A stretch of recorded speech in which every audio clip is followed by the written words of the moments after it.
Talking about dam removal, but of course that really affects the Penobscot Indian Nation, which is right there where we're removing the dams. So we've invited John Banks and Daniel McCaw from the Penobscot Indian Nation to come tell us about how it affects that community.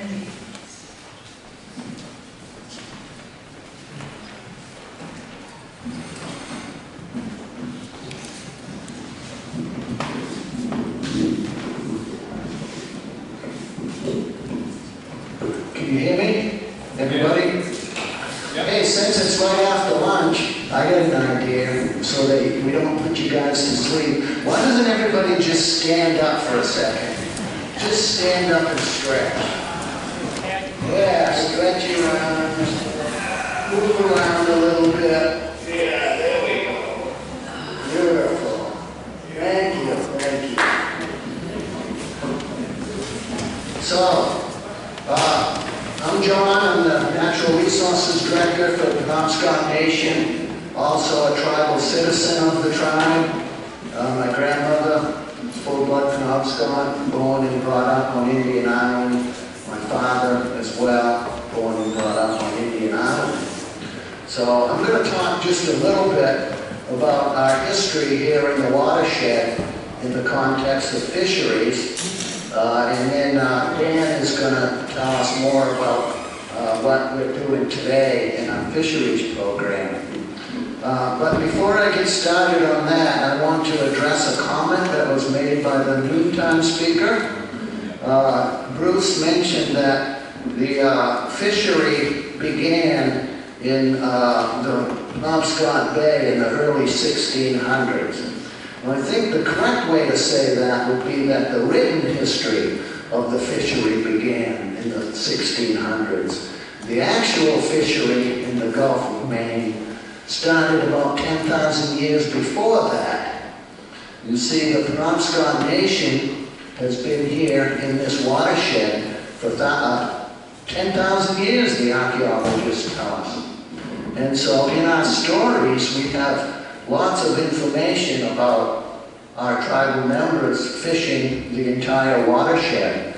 We have stories about fishing out in the ocean with, fishing for swordfish and those sorts of things. And there's actually, I have a personal story in my family about my great-grandfather harvesting a 300-pound porpoise in the bay, standing in his stocking feet in the bow of a 20-foot birch bark canoe.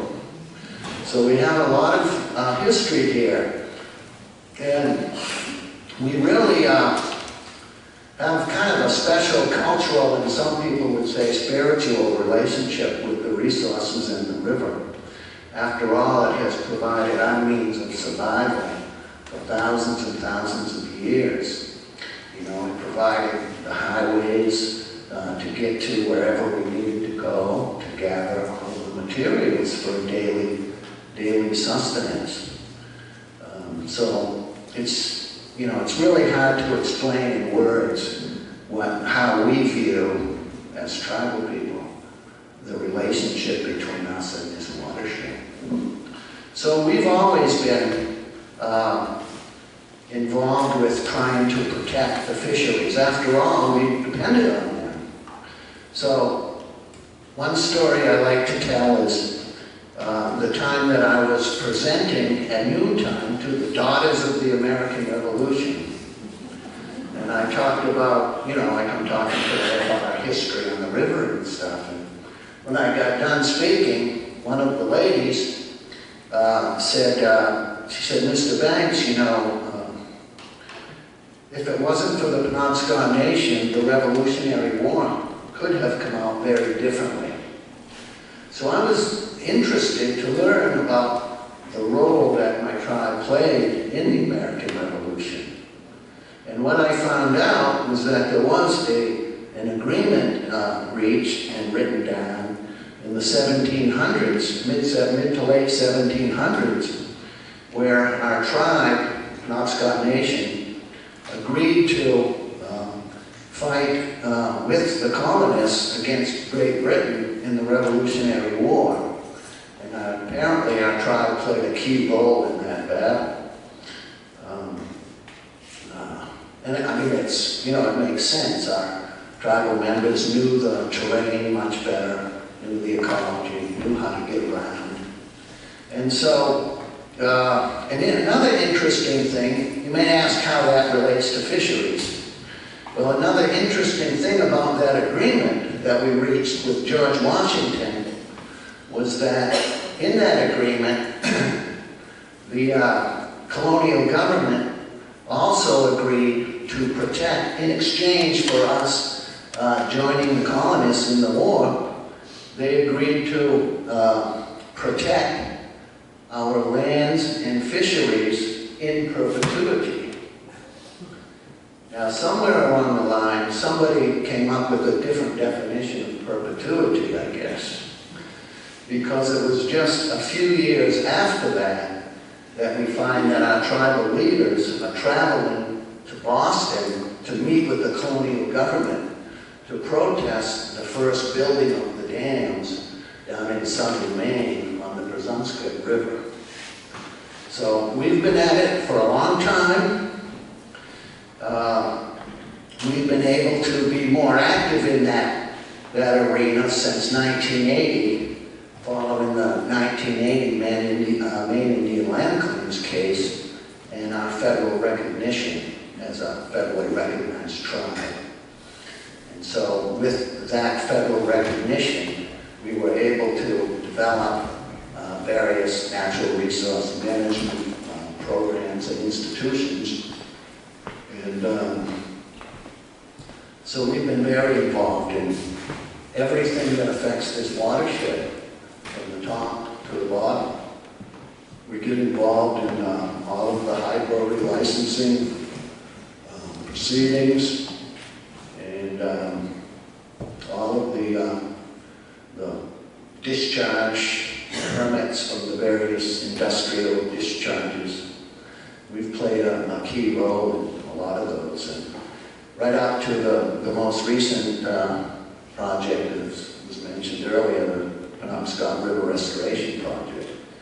We played a key role in that project, which was a $65 million project to remove the two lowermost dams on the river and build a fish bypass channel around the Howland Dam, which is at the mouth of the Piscataquis River.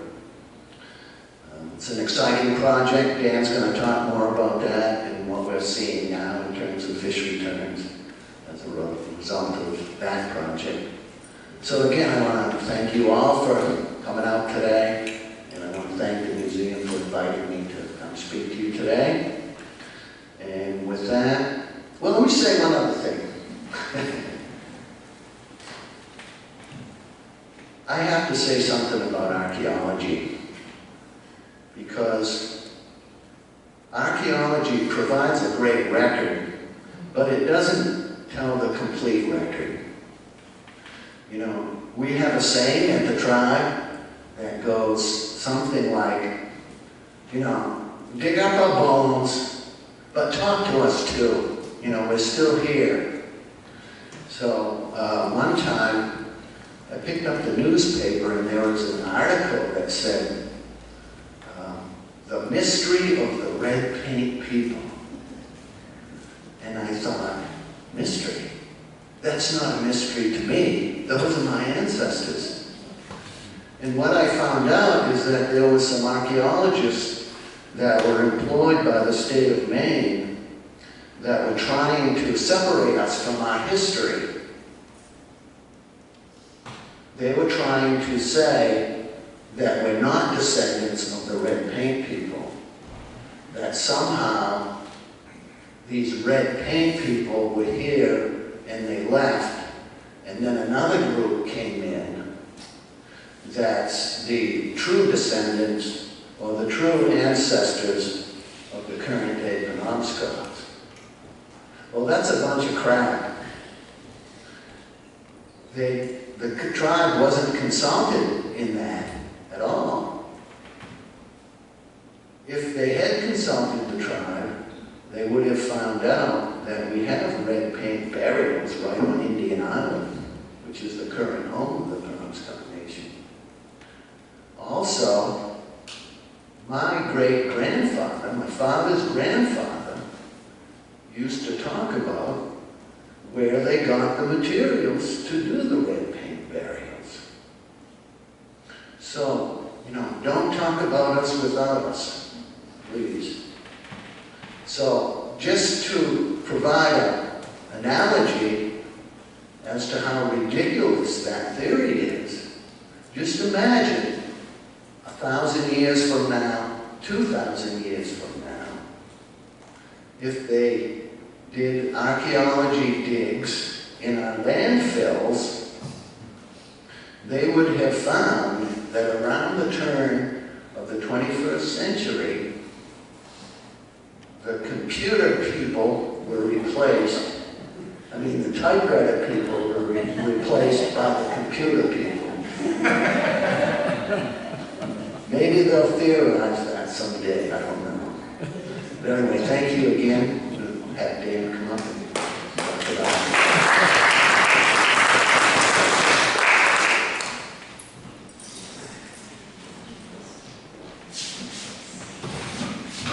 Hi, everybody.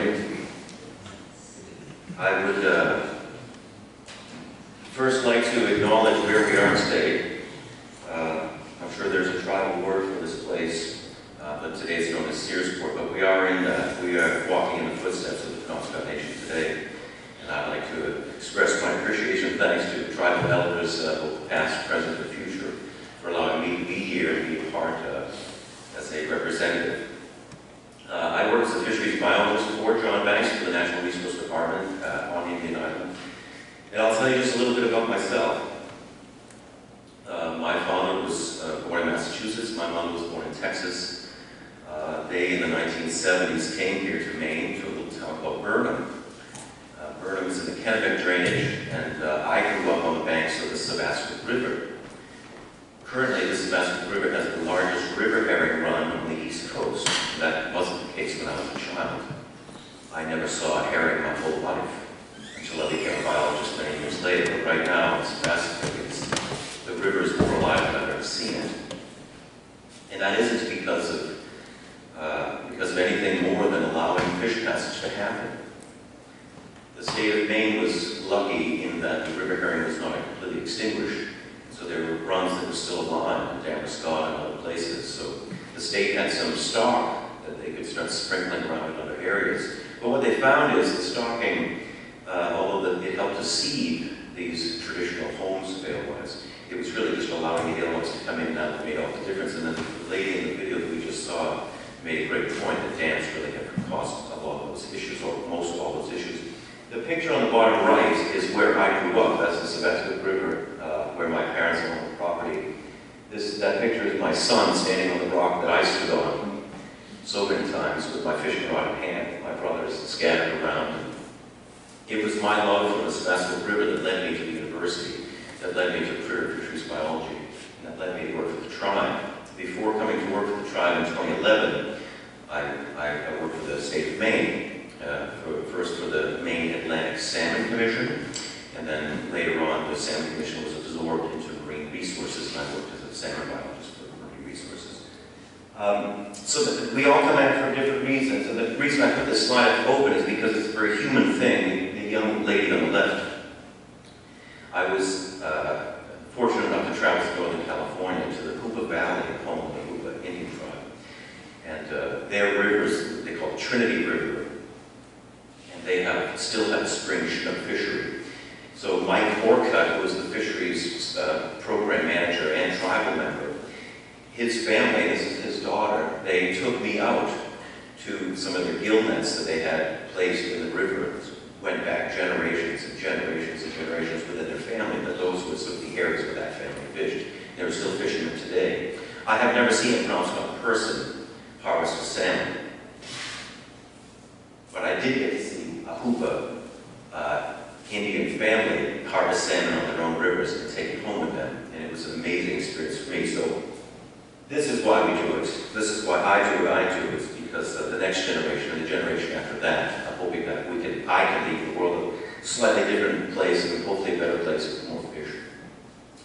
So let's jump right into it. I'm going to talk about a lot of things. The Penobscot River, the Penobscot River Restoration Project, and projects that we are doing right now on tribal land to build upon that success and to create more connectivity, ecological stream connectivity. So here we are. That's a picture of Penobscot, a stream on tribal land, and you'll see that as the background of most of my photographs. It's a lovely stream to the west of Lincoln, and almost entirely encapsulated or on tribal trust land held in trust by the federal government. So here's the Penobscot River watershed. It is the largest river that is completely contained within the state of Maine. It is one of the most diverse rivers in the world. It is one of the most spectacular rivers in the world. We have 13 species of historical sea-run fish that came in and out of these rivers. And it's very important to remember that the Gulf of Maine, Penobscot Bay, and the Penobscot River, of course the other rivers in the state of Maine, are intimately connected. And when you start cutting this river off from the Gulf of Maine, it's not a very positive thing for the ecosystem. Yes, and the one thing to remember is that the state of Maine and the federal government have been trying to restore Atlantic salmon in the state of Maine for a very long time. A very long time. Going on 100 years now. And we'll talk about that a little bit more. As a jaded salmon biologist, I've got a lot of opinions on that. But anyway, the Penobscot River Restoration Project, yes, like John said, it was a landmark thing, and I have traveled internationally, and when people find out where I'm from, they pin me in a corner and say, oh my gosh, tell me about the Penobscot. We want to do a Penobscot here, we want to do a Penobscot on my river. So that phrase has happened because of what happened here. So basically, there was a lot of, you had the government officials, you had the Penobscot Nation, you had non-government groups, conservation groups, all got together and hammered out this deal, and it took a very long time, many years. And John, thankfully, was there to lead that effort, to start that effort, and to finish that effort. And so what it did was it allowed the power company to build 2 dams on the Stillwater branch, 2 brand new, not new dams, but new powerhouses at the existing Ordo and Stillwater dams. To build a brand new powerhouse in an endangered Atlantic salmon river is unprecedented. However, it was a trade-off. The VZ Dam was going to come out. The VZ Dam was sold to conservation groups and the Great Works Dam for about $30 million. Like John said, the total cost was about $65 million. It took another $30 million to take them out and stabilize the sites. In addition to that, what the power company was going to do was build a brand new fishway, brand new fish lift capable of passing every fish that wanted to. At the Milford Dam, which is now the first dam on the Penobscot River. The Milford Dam is just downstream of Indian Island. Oh, look, it is a pointer. Okay, so there's little Indian Island right there. I'm so sorry, this is so small in the back. But these dams are right through here. And Milford is right there. And then also, like John said, they built a, okay, so let me go back, there we go. So here we see on the left-hand side, we see the Great Works Dam. This was the second dam on the river, and it was removed first. You now see on the bottom picture the beautiful riffles that exist in that site now. The site is very industrialized still. There are a lot of things that were left from the logging days that were underwater within that column behind the dam. Those things are still there today. Same as with VZ. You see VZ Dam in the upper right. You see the fishway in the middle that was built in the 1960s for Atlantic salmon. It really didn't pass anything else very well at all. Lampreys perhaps, but salmon, being a very strong fish, was able to utilize that fishway. In all the years that that fishway was there, from the late 60s up until it was dismantled in 2013 and 14, it passed 16 American shad. 16.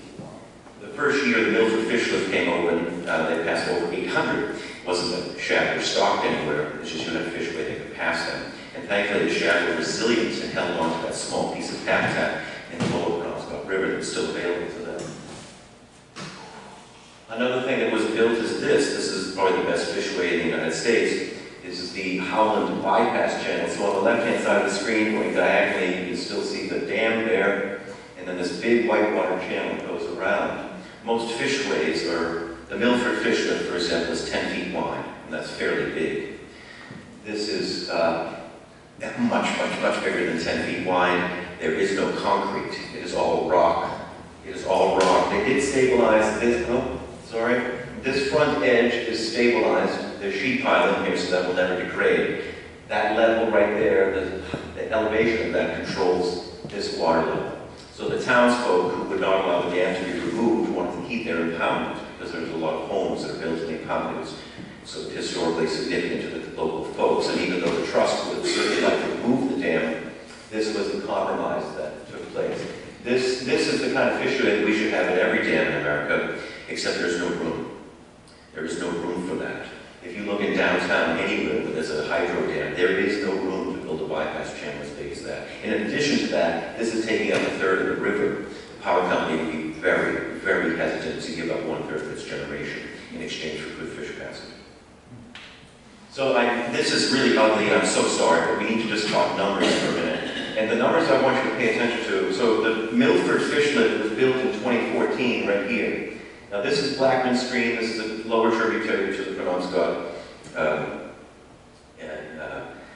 but there's a small fishway there that the state can put counting tubes in so they can count the amount of fish. So here's what happened. Here's the amount of shad passed in Vesey. This is when the Vesey Dam still existed through here. The Vesey Dam is being pulled out here. This is year 1 at Milford. The shad numbers jumped to 800. I had a bet with the university professor that we wouldn't catch more than 100. I lost. This year, you see this massive jump right here, 2016. You see this massive jump in shad numbers. Massive, and then the drop. In 2016 was a very specific year weather-wise. We had a very dry, fast spring. The snow melt happened extremely quick, the rivers dropped extremely fast. So when the month of May came, and all the alewives were coming in, there was no still at any of the dams. There was no way the fish were not distracted by water coming from other places. They were brought into the fishways where all the water was, because you didn't have this massive spring flows that preceded. Very different from this spring, where we had a very long, cold, wet spring. So you see the alewife numbers. This is river herring, so this would be alewife and blueback herring. So the last year the Vesey Dam was in place, they caught 12,000. And those numbers immediately jumped to 187,000. And this year we're right at 2 million. And it seems like it's stabilized maybe at 1.5 million or 2 million. Now the Penobscot River is capable of producing and sustaining tens of millions of alewives annually. I'll get you in just a second. So what is happening there? Well, the realization is, the reality is that even though we can pass river herring upstream, we do, and I say we, I shouldn't say we, I should say the power companies who own the hydro dams do a very poor job at protecting them on the downstream end. So as the adults are coming back out to sea to spawn, the adults of herring will spawn multiple years. They'll come inland, they'll spawn, and they leave and go back to the Gulf of Maine. Their juveniles will grow up in the ponds until they're 3 or 4 inches long, and over the course of late summer, fall, they will out-migrate to the Gulf of Maine as well. So we do a very good job sometimes at getting fish up over dams, but we do a very poor job at protecting them on the downstream side. And that's one of the things that I have to fight for all the time in the Penobscot River, is fighting for protections for these fish.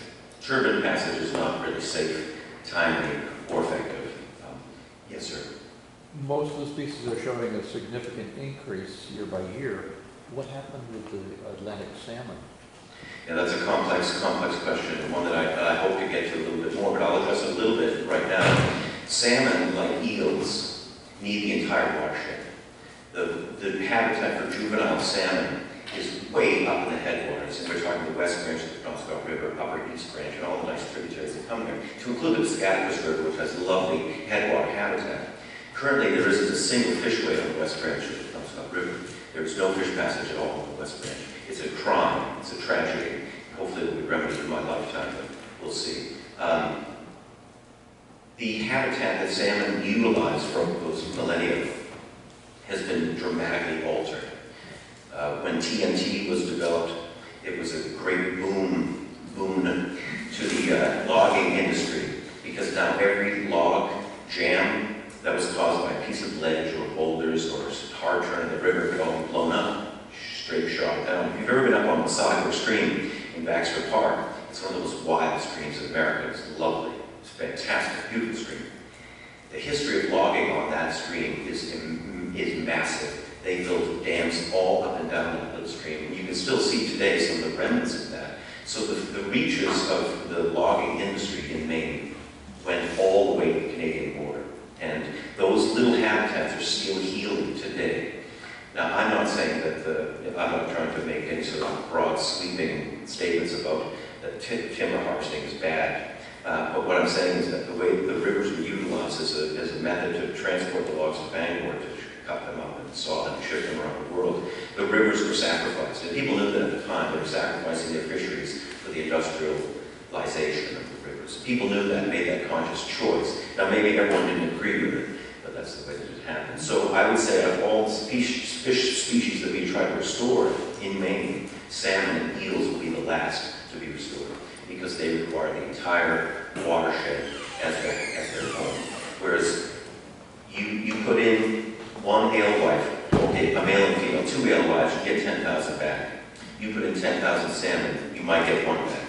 So it's that sort of thing. The alewife habitat, because they're utilizing the lakes in a very small time scale, they can get in and out of the system and repopulate very quickly, where salmon live in the waters for 2 to 3 years as a juvenile, then have to migrate out, then 2 years later come back. It's a longer life cycle.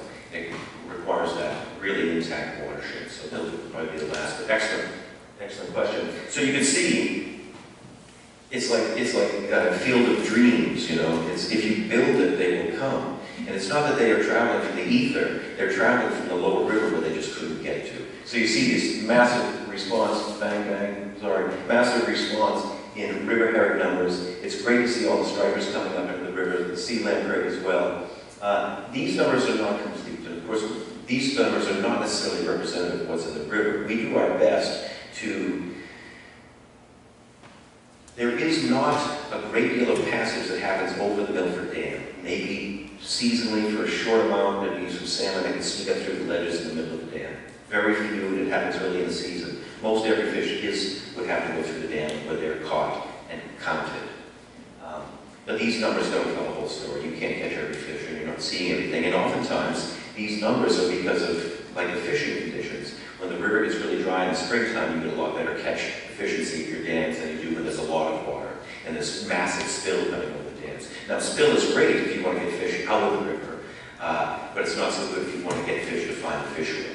Fish are not used to swimming looking for the 10-foot wide concrete trough that is surrounded by noise, a lot of noise, because hydro dams make a lot of noise and send vibrations into the water. It's very unnatural for a fish to swim into those things, but somehow they're very tenacious. So we've been very fortunate, and what the tribe has tried to do is build on this success. Okay, we opened up the lower river a little bit. We've got the 2009 Penobscot Restoration Plan written by Inland Fisheries and Wildlife and the Department of Marine Resources that looks species by species and step by step how we want to restore these things. But we have to put this river back together. It's a death by 10,000 cuts. The Penobscot River was cut into 10,000 little pieces of habitat that don't connect and don't talk with each other anymore. That's very challenging for fish that are migratory either daily, seasonally, or over the course of their life cycle, to breed. NOAA Fisheries, which is part of the National Marine Fisheries Service, Department of Commerce, they announced this habitat blueprint program in the Penobscot River, which basically they said, okay, we've invested money in the Penobscot River, it's really fantastic, we're going to invest even more money in it to try to put this habitat back together. The tribe has been able to tap into some of this money to use this for some of our projects. It's been wonderful. But they're doing a lot of good things. So, from fishways, small dam removals, replacing culverts, and some monitoring, to do some monitoring of what happens pre and post. It's a lot of words there. Also happening, okay, the 2 fishways that were built in 2014, the Milford Fish Lift and the Orno Fish Lift, they're constantly being evaluated. Do they work? How do we change it? What fish are using it? What fish are not? Is there a delay? The salmon, our Atlantic salmon being federally listed as endangered, there's certain requirements for them. You need to pass X number of salmon within a certain amount of time in order not to take salmon, which is a federal word, take, which means to kill, harass, pursue, maim, all those kinds of things. So these dam owners are provided a take permit. Well, in order to stay underneath the amount of salmon they kill every year or delay, they have to pass certain standards. But other fish, we don't have them. so we're trying our best to work with the hydro industry to get those things done. How a bypass is all done, the Weldon Dam, which is the third dam on the river, sort of where the east and west branches come together. If you ever cross the I-95 bridge in Medway, when you go to Millinocket, you see the river that runs right underneath you. That is the impoundment for the Weldon Dam. A few years ago, they drained down the impoundment. You saw the beautiful river coming through there. You can see how the east and west branch come together right at that spot. The West Enfield Dam, which is the second dam on the river, has started its relicensing right now. We're actively involved. University of Maine the Penobscot River is the playground for the University of Maine grad students. They do projects up and down that river in cooperation with the agencies and the tribe all the time, so it's a great information exchange that happens. And the Maine Department of Marine Resources, starting in 2010, started stocking alewives upstream, knowing that we'd get a new fishery in 2014. So they were wise to start putting fish upstream to seed that habitat. So when the fishery became open, you got that big explosion of fish. You go from 13,000 to 187,000 in just one season. So there's a lot of things going on in the river right now. And I, as a one-man shop, I can't be everywhere, but I certainly try to get my fingers in a lot of things. So let's talk about some tribal projects that we've done on tribal lands. The tribe has lands that are held in trust with the federal government. The tribe is able to manage the fish and wildlife resources on those lands exclusively. So we have done, in the Penobscot drainage, 3 lake outlet rebuilds, and up to now we've done 12 culverts.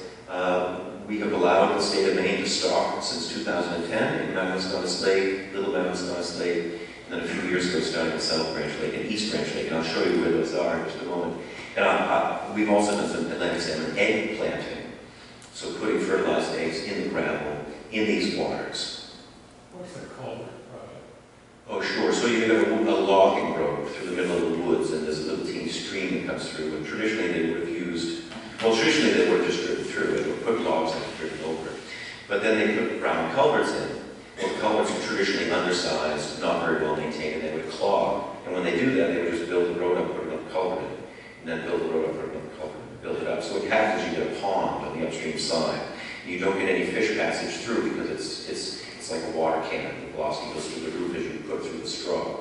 So what you do is you go in there and you rip the whole thing out and you put a big arch culvert in it and allow that stream, completely unaffected by the road, to go underneath the road. And those arch culverts are normally they're either galvanized or aluminum. They'll last 75 to 100 years. So they don't affect the stream at all. You get fish passage up and back without any issues. And you don't have the warming of the water that happens when you pond it like that.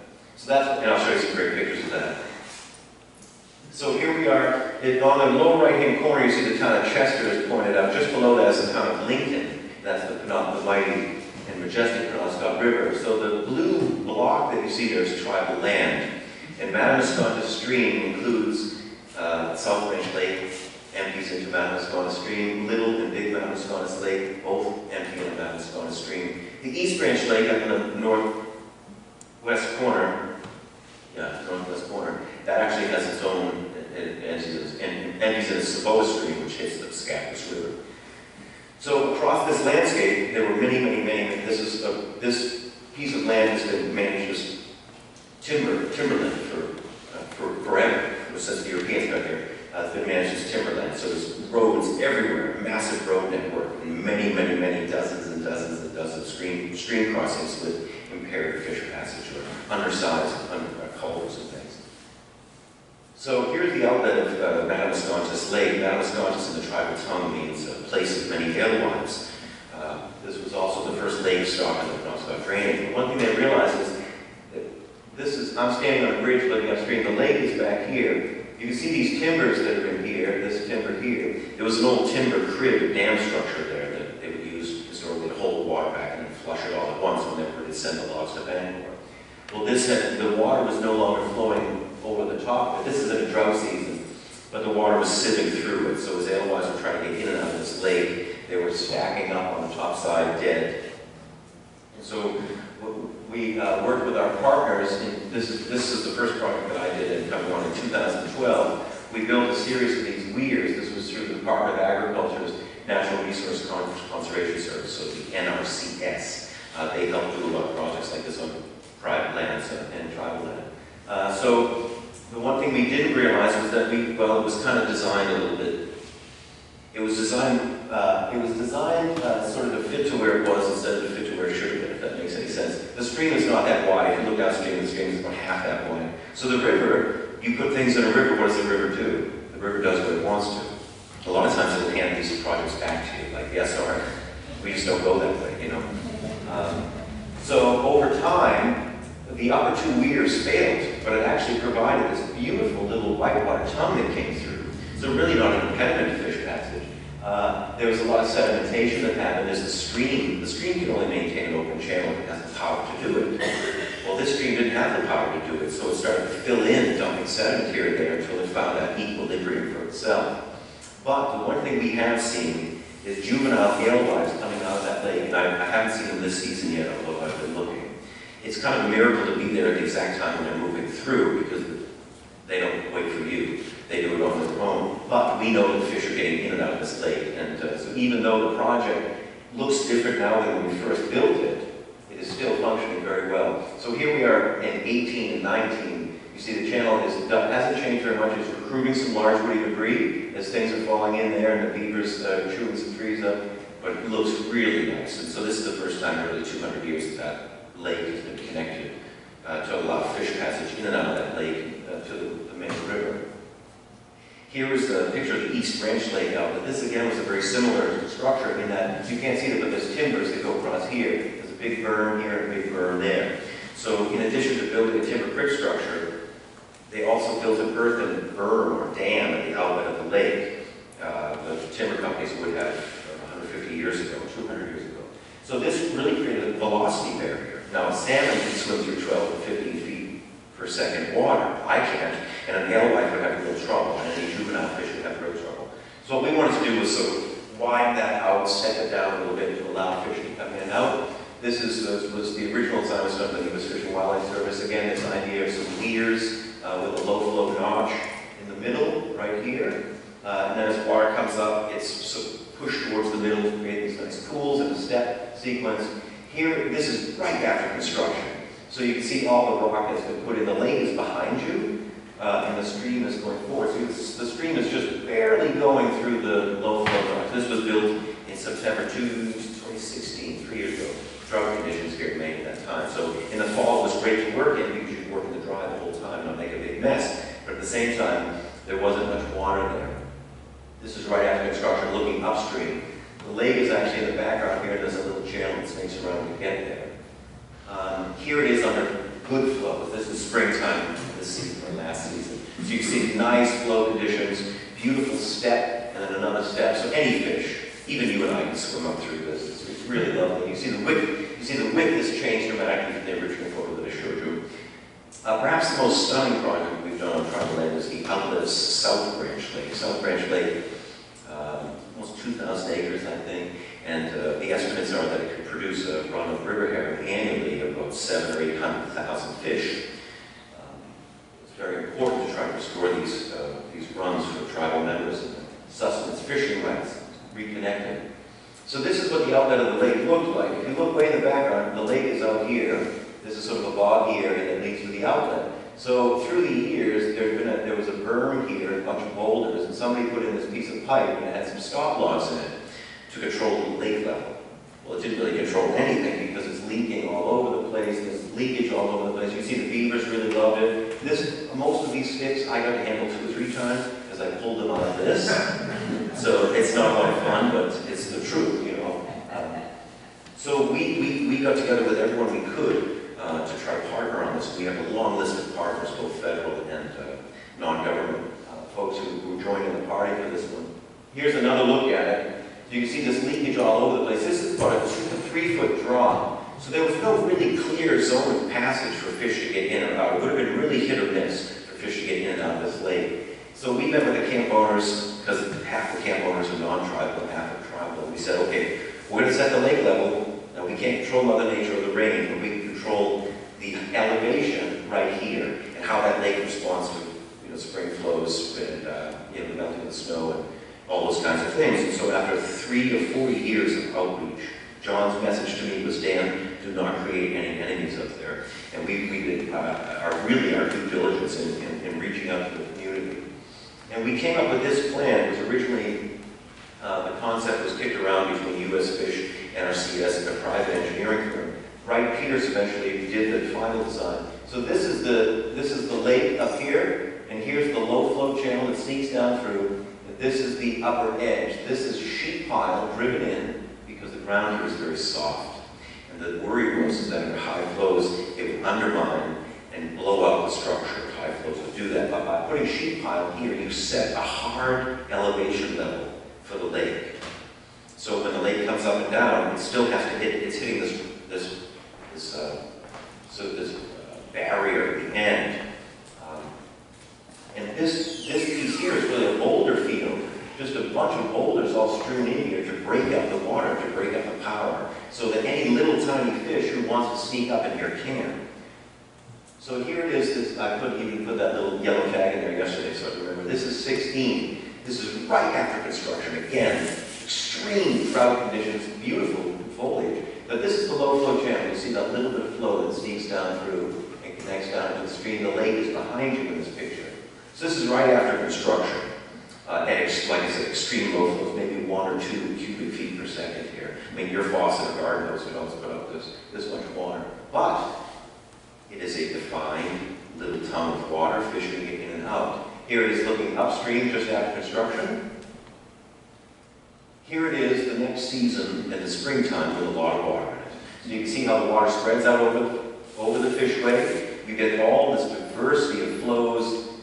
You know, little puppy dogs could swim up this side, your salmon would take the middle, your little baby alewives would tuck in here. Anyone who wants to swim through this, any aquatic organism, can get through this. This is extreme high flows, but you see how it's spread out over the landscape to dissipate that energy. Here you are looking upstream. You can see the lake and the transition to the fishway. The one thing that the tribe didn't want is moving parts, mechanical things, gates, locks, chains. Because what the local people would do is, if they didn't like what was happening, they'd come down here and cut chains and adjust things. And we didn't want any adjustment. We wanted this to be a self-regulating system where everyone knew how it was going to act and behave ahead of time before we built it. It has performed unbelievably well. So here we see, a year later, see the grass starting to grow in. You see the center channel right down through the middle, nicely watered, and the sides of it here kind of dry this one time. The grass is coming in. Mother Nature is really turning it into its own. So this area to the left was all gravel and boulders, and you can see all the plantings of these small boulders and things that come along well, and the grass is filling in. It's looking more and more natural all the time. I have had the pleasure of watching adult alewives swim into the lake, adult alewives swim out of the lake, and juveniles swim out of the lake. And I've seen them pass themselves. Like, hey, I've already spawned, I'm heading back. Oh, we got to do our business, we're heading in, that kind of thing. And sometimes they'll see each other, they go, wait, where are you going? And they spin in a big circle for a while, and then they're like, no, you can go where you want, we got to go this way, and then they'll split and go. It's really wild to see, because it's just the timing of everything. Here it is again. This is this year, this early summer. You see it's really greened up beautifully. It's really starting to blend in with the natural environment. It won't be long before you will hardly be able to tell that there is a fishway there. Oh, I love it. Green grass. Mother Nature is amazing in her ability to heal if you just give her the opportunity. Here you see the juvenile alewife herring. This is in July. We always think of juvenile herring heading out to the ocean in the fall rains. Well, that's not the case. They go whenever they want to. And Mother Nature is very clever in that way. You never put all your eggs in one little place. You sprinkle them out all over, this diversity of life cycle, this plasticity of life cycle. So these guys are tiny. I mean, they're tiny. But they were heading out in July. I've seen them heading out of this lake in November, and the alewives are about this size. So it's that Mother Nature is putting bets on all places on the board.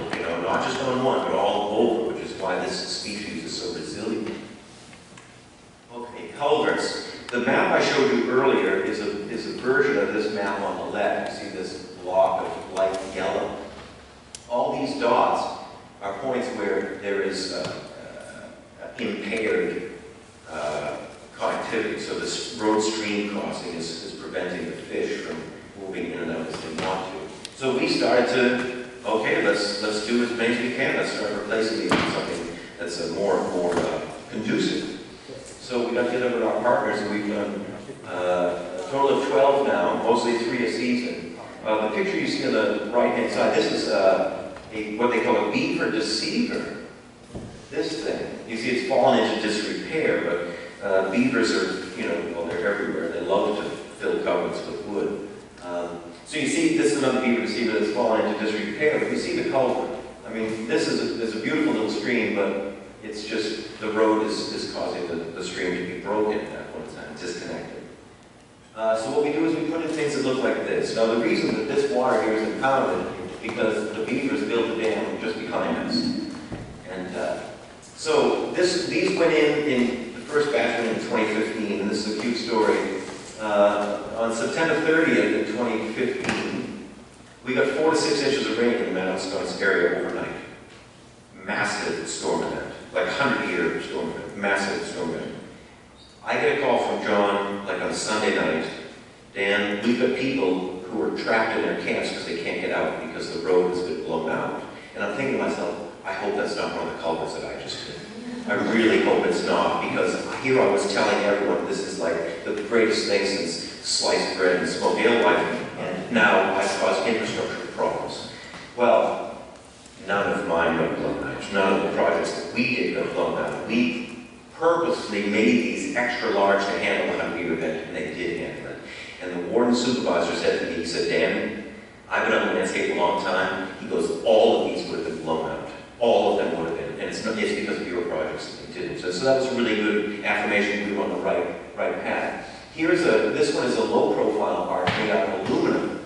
Sometimes the height of the road will dictate what you can do. The full arch is very tall, and you need 2 feet of gravel on top of it to stabilize it. So sometimes you just don't have that much room. You can't build the road way up to the sky, then taper it off with hundreds of yards of gravel. So you use a low-profile arch to get the job done, just because of the road. Here's another classic example.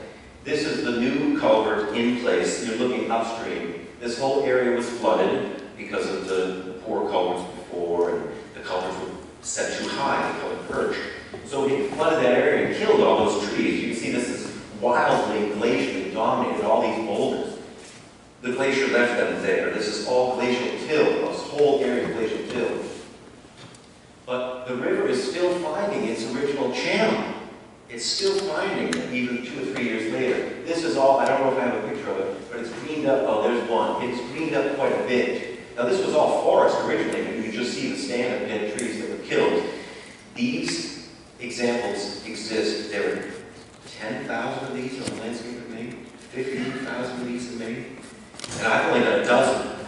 So we're chipping away at it. Like I said, it's a death by 1,000 cuts. This is salmon habitat. This little teeny stream would hold baby salmon, juvenile salmon, for the first few years of their life, and had been previously cut off for I don't know how many, maybe 200 years. I don't know. Oh, there's my baby boy. Hello, Warren. This is another thing we do is bridges. Sometimes it's just easier because the span is so big to just put in concrete abutments using waste block concrete. Put some steel down and then put a traditional sort of timber bridge like this. This is a lovely little stream that comes off the Penobscot. It's mountain, and it is icy cold. While we were doing this project, in drought conditions, there were brook trout this big downstream trying to get up through the project area. They were very happy when we got done, I'm sure. It's a beautiful little stream. So this is underneath the bridge. One thing we did here is we built these bars because the stream was so steep through that spot. We wanted to sort of taper the water down. It looks really lovely. It's come up great. Here's another one that is striking in its visual quality, I think. So here is a impounded area that was drained down. We put this lovely, massive arch culvert. I had been looking at this pond for 5 or 6 years, wondering when we're going to get to this one. I'd love to see Mother Nature heal itself. So this was late last fall, 18. Late last fall. This is right after it was completed. This riprap had just been put down. This area over here had been seeded a little bit. There was seed put here just to kind of stabilize the area. So here you are looking upstream. You can see all the dead trees. This was originally forest. The little teeny stream that ran through it. It was flooded as the culverts keep getting replaced. And put higher and higher and higher. The road gets higher. And created this pond. Excellent frog habitat, perhaps, or other things, but certainly not very good salmon habitat or brook trout habitat, or really any fish that wants to move around. This is early this spring. This is as soon as I can get on the property in May, when the roads start to dry. So what you're seeing here is you see this area along the edge, now that it's been drained, it's starting to green up. And also, this is starting to green. You see little green grass here. You see little sprinkles of green here. This is May of 19. This is the best part of the whole presentation right here. I hope you like this, because I know I do. That's June. That's June 2019. So you see what's happened here. Now, we didn't go out here and spread seed anywhere. The only place we put seed was around this edge right here. This is all Mother Nature had that seed bank ready to go.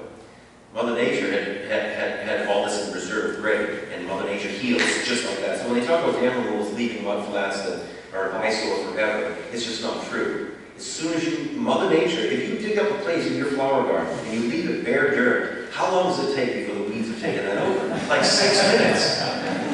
The same happens in the world out there in rivers and in landscapes like this. Mother Nature cannot stand a vacuum. If there's a place where something can grow, it's going to grow. It's going to grow there really quickly. So there's no stopping it. There's no stopping it. So here it is in May, June rather, and here it is in August. Now you can hardly see the stream anymore. This grass through the middle of this right here is almost waist high. Waist high. It is one of the most beautiful things I've ever seen. It's this beautiful meadow that will eventually turn into forest again. When I take people on the landscape and I show them the 4 pictures and say, this is what it looked like last year, it's mind-blowing. It's mind-blowing. Just the transformation, just getting the water off of there, it's beautiful. And one thing, an unexpected benefit, this is looking up through this big arch culvert. You see this, we always see these footprints here. It's like beaver, otter, muskrat. We often think of these as being aquatic organism passage. As I was taking this picture, a dragonfly flew over my shoulder up through the culvert. True story. The little weasels on the landscape are walking through the culvert. The frogs and insects are using the culvert. In addition to that, the fish are moving in and out. So it provides a way to get a lot of different animals off the road. All right. So another thing we do is Atlantic salmon egg planting. Now, as you know, salmon management has been going on for a very long time here in Maine, and it's a very challenging fish to restore because it uses the whole ecosystem. But the one thing that I was helped develop was this technique of taking, these are fertilized eggs. You can see, they call these eyed eggs because you can see they have little black dots in there. So they've been fertilized, and they've been fertilized probably for 3 or 4 months. And the little fish has developed to the point where its eyes are visible, the little black dots, the eyes of the little baby fish in there. And these eggs are very hardy. You can put them in a jug and kind of shake them around without killing them. So it's a stage where a lot of times hatcheries will move eggs at this stage because they're hardy. They take big jaws of them. So what we do is we plant them in the gravel and allow Mother Nature to sort them out, kill the weak ones, and the baby salmon emerge on their own in the springtime. So we take a backpack, frame pack, mount a Honda water pump to it, and we build these cones. These are custom made, they're made out of aluminum. So what you do is you use the water pump to take this tip and drive it all the way into the gravel, and water will back up and water will form, as far as that's in the stream, you only need water. And so it creates a little quiet area inside this funnel. And then you take that little scoop of salmon egg and put it in there and you just dump them in. Salmon eggs are just slightly, they're slightly less than neutrally buoyant, so they will slowly sink. And they slowly sink down past this tip, 12 inches down underneath the gravel, and then you slowly work that funnel back out. So there they are, driven into. You see there's not much water there, so I had to go my full arm to get down to the water to dump the salmon eggs in. This is in a little tiny stream up on tribal land. You can see the ice. Yeah, it's a lot of work. Because these streams, some of these places we were chipping 3 feet of ice to clear out to get to the bottom of the stream so we put our salmon eggs in. Thankfully, Mother Nature provides all kinds of cool things, and we have a spring-fed little tributary of tribal land that I found that never freezes. It doesn't freeze at all, ever. It's icy cold in the summer and a little bit warmer in the winter because it's all groundwater that comes out. So we can go in there and plant our eggs, and that's what we've been doing every year. since. So here we are using the funnel and the backpack to drive them in. This is one of my state partners from Maine DMR. This is yours truly over here, putting some salmon eggs into the gravel. This is that little stream that doesn't freeze. So this is February here in Maine, and this stream is running open like that because it's so much groundwater. It's a beautiful place. And even in the worst drought conditions, the salmon, because this little strip is all mostly groundwater, it's a great place for them to tuck into in the heat of the summer. But they're right in the middle of beautiful habitat. Partnerships in doing projects are everything. The tribe does not have a mountain of money to do this work with. The tribe is dependent upon our partners to work with us to execute these projects, to put these things on the ground. So NRCS, who I talked about before, Department of Agriculture, they provide funding, they provide engineer services, they provide on-the-ground project development with us, and construction oversight. Our partners at the U.S. Fish and Wildlife Service are very similar. They provide in-kind of staff time, they provide money through cooperative agreements and through grant programs. National Marine Fisheries Service, again, we talked about the Habitat Blueprint, which that money is being handled through the Nature Conservancy here. The ASF, Atlantic Salmon Federation, a Maine-based and Maritime Canada-based salmon conservation organization. They have a very large membership, and they give money to these sort of projects. And the Maine Department of Marine Resources, working together with the tribe to stop eel lines. I have rambled on for a long time, and I appreciate everyone this time today. I just want to thank a few people. You'll notice that John is on here twice. That's not an accident. I thank John very much for the ability to represent the tribe and to do these great projects. And a few of these other folks, really a lot of agency people, from different agencies that you see on the left. Oren is my son. He's the reason that I get up in the morning and try to kick ass. And that's where I came from this morning. That is Big Indian Lake in St. Albans. That's my McGregor 26. There's a nice wind today, and I'm hoping that when I get back to camp, we'll take the boat on another ride before it gets put up for the season. So, if you have a lot of questions, I have a lot of answers.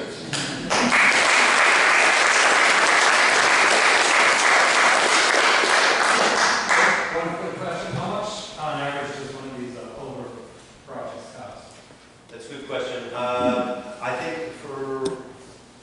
I think on average, I have seen them cost between, now this is everything. This is design, construction, footer blocks, the culvert, actually the contractor put it in, the shipping, and all those things. So between $25,000 and maybe $40,000, somewhere in there. The aluminum one's more expensive. Worth every penny, but... Well, if you don't have to touch them for 75 years, and you never have to go back and put gravel down, you never have to go back and fix the road, you're saving yourself in maintenance costs year after year, and staff time, fuel costs, machine costs to get out there and do that. How much work is the state doing in similar projects? The state, I don't see the state themselves, the state agencies like DMR, or IFMW, or DEP, and things like that. I don't see them doing structures on the ground. I see them participating, but I don't think they have a real mechanism to go out there and say, okay, we want to spend our money, we're going to put our construction crews out there with a design project. A lot of them happen on private land, so that's where the state is a little bit of a, the federal government is also a little bit, they would prefer others to go out and execute the deals, like Salmon Federation with the tribe or Nature Conservancy, and talk with landowners and to put these projects together, and then they'll put in a little money on the backside and help out. The state doesn't do those projects today, although they're supportive of it. So, what are the prospects for actually restoring the salmon? I would say the prospects for restoring salmon in the Penobscot River are better today than they've been in the past 500 years, or since the Europeans got here. What kind of time scale and major impediments do you still have to deal with? Sure. I'll answer the second part first. The major impediments is hydropower, hydro dams, and the Federal Energy Regulatory Commission in Washington that governs those dams, that regulates them. Oftentimes, so here's the game. I'm a resource professional working with representing the tribe. I sit with my resource partners from different agencies, state and federal. We sit at a table with the hydro owners and say, we want this, we want this, we want this, they say, you're not getting anything. And then we all send our opinions via letters to Washington and hope that FERC, Federal Energy Regulatory Commission, makes the right decision with regards to the resource. Now, the Energy Regulatory Commission is responsible for balancing the needs of energy and the needs of the environment. A lot of times, in my opinion, they really are concerned more about energy and infrastructure than they are the environment. So it's a game that we play with the referees out of state, and it's a game that takes forever to play, and a lot of games are not being made. So big green energy change like this. I think so, but the narrative today is that hydro is green because we're not burning something. We're not burning fossil fuels and polluting the atmosphere. There's work that's going on now that is looking at the accumulation of organic material in the impoundments is releasing greenhouse gases. So now they're saying, okay, maybe it's not that green. But if you go on a website for any person or any industry that owns hydro, it is just the most lovely green thing. And you see pictures of jumping fish, and they name themselves really like calming Brookfield. Brookfield with a blue logo. Well, the reality is they're an energy company. That's fine, I get it. I burn energy myself. But that's the major thing that will hold up salmon restoration and may kill salmon restoration is the hydro dams in our rivers today and the lack of enforcement or the lack of a realization that fish passage is important and it's needed and has to be executed. Has anybody looked at methane emanations from all this? I think so. I don't know much about it, but that's again the decomposition of organic matter and the impoundments that creates those kinds of greenhouse gases. Yes, ma'am. Okay, earlier today we heard look for the solutions, not the problems. Is there any area that you know of, any geographical area that you know of, that you think we could speak to or model ourselves and say, hey, you know what, those guys have got it right? Well, I think there are places, yeah. You have to go to untouched places in the world where indigenous people are handling things as opposed to corporate America is handling business. My vision would be, we have given every river in New England to industry. Everyone, except the little teeny ones. But you cannot support salmon in the Gulf of Maine on little teeny rivers. You need the Penobscot, you need the Kennebec, you need the Penobscot and the Saco. Let's give up one of the rivers. Let's say, okay, industry, you can have this one, but you need to give us this one. That would be a wonderful thing if they'd say, okay, we're going to take out all of hydro in the Penobscot River, and we're going to allow hydro. Now, John, I'm sorry. I'm speaking for myself now. I'm not speaking as a representative of the Penobscot Nation, because these are wild ideas that I'm throwing around here. But if we could have one river, if we could have a national park in Maine that was a salmon national park. Now, maybe it doesn't have to happen in Maine, maybe Maritime Canada will. But one place where these rivers are totally left wild. And just leave it alone, leave it gone alone, so people can see it. Without having to go to Alaska. And although Alaska won't be long, and we will destroy those roads with mining and things. So maybe there is an example somewhere of someone that's doing that. I think there's a place in Russia, you know how sort of like you play the board game Risk, if you were whatever came together in the Barents Sea. There's a place up there where they have put a big block of pristine salmon rivers, and they said this is a sanctuary. We're leaving it alone. Up in the Penobscot. I think so. Yeah. That's probably not the correct word. I mean, that's what Milton Bradley was out there in the 70s. So we'll segment our next panel. If someone has one last question while people are moving around, if you want to get up and stretch for a minute or two, we'll